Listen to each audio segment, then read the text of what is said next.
Welcome to Adorama TV. My name is Marcin Lewandowski, and in this episode of the Viewfinder, I will share a few ideas that you can mix and match when stuck inside a hotel room. Honing your photography skills shouldn't stop just because you're stationary. Maybe we're sick, or maybe the weather is just too bad to sway us into venturing out. We've all had holidays that were challenged by events that were outside of our control.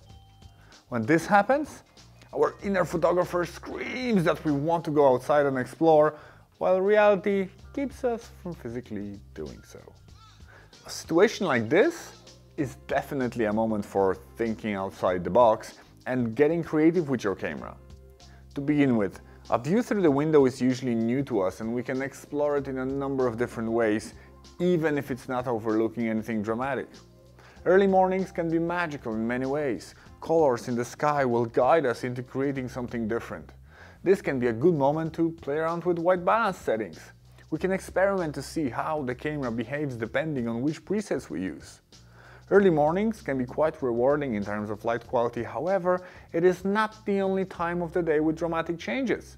The evening is another interesting time of day, especially when the sun starts hiding behind the horizon. We might be given a beautiful blue hour, so we can mix the natural beauty of the sky with the glow of artificial lighting.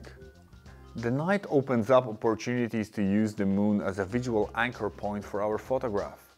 Look for interesting objects behind the window and see if the moon will cross anywhere close. And do the same for the sun, in case you might see it. I suggest the photographer's ephemeris, a handy tool that is easy and free to use online.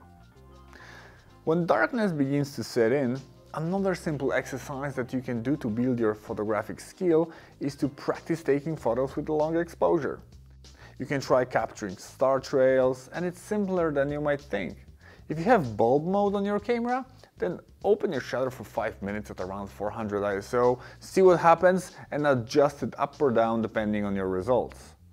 Don't worry if your view is featureless, then maybe you can use the window itself to frame your photograph. If you don't have a bulb setting, your camera should still be able to do a longer exposure in one form or another with 30 seconds as a standard limit. Point it outside and see what is hiding in the dark. A couple of tips for long exposure, especially if you didn't plan for it on your trip. If you don't have remote control over your camera, use the shutter timer for a few seconds. This will ensure that your camera is stable at the moment of releasing the shutter. So, you didn't take your tripod as well? It was too much to add to your luggage? Well, then my second handy tip is to use a pillow or simply stand it on a table, propping it at an angle that you need. You could even use a coaster.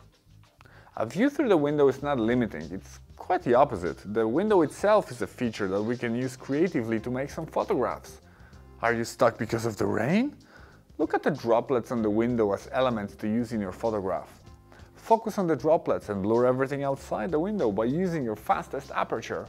Or go the opposite way and try your highest aperture setting to make features in the background more recognizable. I mentioned photographing from your window in one of my previous episodes. You can check out the link in the description below for more ideas. Now that we are inside our room, we can also use it as a backdrop for our photographs as well. New places usually look unfamiliar, so our imagination might try to help us add a story to what we see. Maybe you can use it as a backdrop for some creative portraits. Maybe it's a good moment to wrestle a bit with some interior architecture, or maybe you can simply explore its macro offerings and look for interesting objects that you don't expect to see every day. As you can see, being stuck in a hotel room might not be such a bad thing, especially when you have a camera with you. Constraints can often force us to be much more creative. I hope you enjoyed this episode, and I wish that your holidays will always go as planned.